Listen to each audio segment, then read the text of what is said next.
زمونږ د سوات عوام نن د دیاړۍ په ځای زمونږ د کور زنانه راوتي دي، ماشومان راوتي دي، بوډاګان راوتي دي، نن په وړو پسې په قطار ولاړ دي. په دونه حکومت د نواز شریف شی دی، د زرداري شی دی، یو په حکومت کې نه دي راوتي. نن ستا حکومت دی، وزیر اعلی صاحب دا عوام ستا نه مطالبه کوي چې ته موږ څه لیږلی، ته موږ دې دپاره لیږلی ته به موږ په قطارونو کې ودرې، زموږ عزتونه په دې نام کې دې ماشومانو ته وګوره، دې بوډاګانو ته وګوره، دې ځوانانو ته وګوره. ته څنګه زموږ د سوات وزیر اعلی، ته زموږ د سوات یو مسله نشي حل کولی. لکه زموږ زنانه خیر غواړي، خیر زموږ معمولي مسله دا ته څنګه نشي حل کولی. په پنجاب کې یو قیمت دی، په سوات کې بل قیمت دی. یو پاکستان دی، دوه نظامونه چلیږي. ولې چلیږي؟ وزیر اعلی صاحب دا عوام ستا نه دا مطالبه کوي چې فوراً د وړو دا مسله حل کا، د مهنګۍ دا مسله حل کا. که دا مسله دې حل نه کړه وزیر اعلی صاحب، دا خلک به ټول راغلي ستا د کور په خوا کې به مټه به بندوي، سوات به بندوي، موټروې به بندوي. ته څنګه وزیر اعلی؟ مراد سعید صاحب تا ته وایم که نشئ کولی استعفا ورکئ. تاسو به غټې غټې وعدې کولې چې موږ به تعلیم، انصاف، صحت، روزګار کومه وعده تا پوره کړه؟ عوامو ته تا سهولت د څه ورکو؟ تا وایي زه به عوامو له صحت ورکوم، دا زه د صحت لیوش هسپتالونو ته، دا ویلو زه به عوامو له روزګار ورکوم. دا نوجوانان وینه دا د تعلیم په ځای نن په سړکونو کې ولاړ دي، په احتجاجونو کې ولاړ دي. نن ستا د وجې زما عوام، زما محافظ یو بل سره ته لاړاوئ.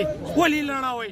زمونږ غریب عوام ته د 2 روپو شی مطلب دا دی په 3000 میلاویږي، د 3000 روپو شی په 4000 میلاویږي. دا په چا پسې لاړ شي؟ موږ ته د پاکستان حکومت یوه لار وښیي. هندوستان خو نه دی، پاکستان دی، او په دې کې زمونږ هېڅ حال نشته.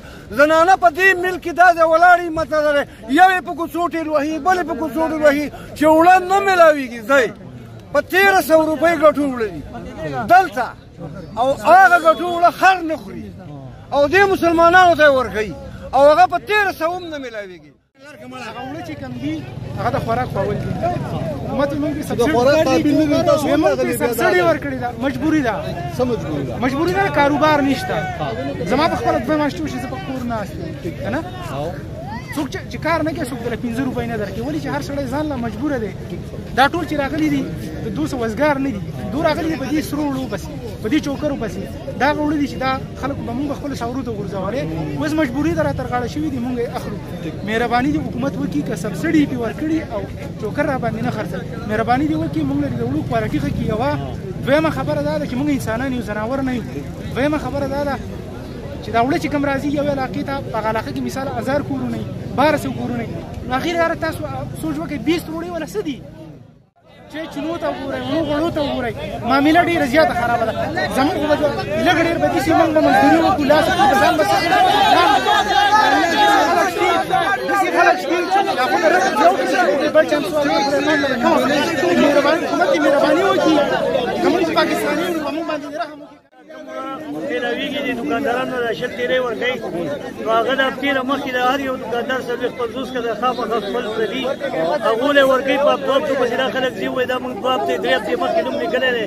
که دلته کې دې میل ته راشي، په دې میل کې وړه نه میلاویږي، وایي دا دکانداران وړي. پرون پکې بل ورځ پکې د یوې ښځې پوزه په ایمان چې په دا کې ښځې وه هغه سړي ورټېل والا.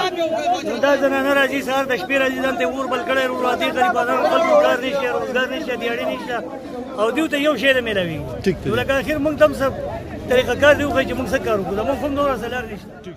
خلک د ولې نمرې دا ګور دا ګاډي ډک ډک ځي چلوي او ترور ورکوي. نو سرکاري وړه او کاغه ورکوي نو خوراک خو نه او د ساورو او بس د قال دی.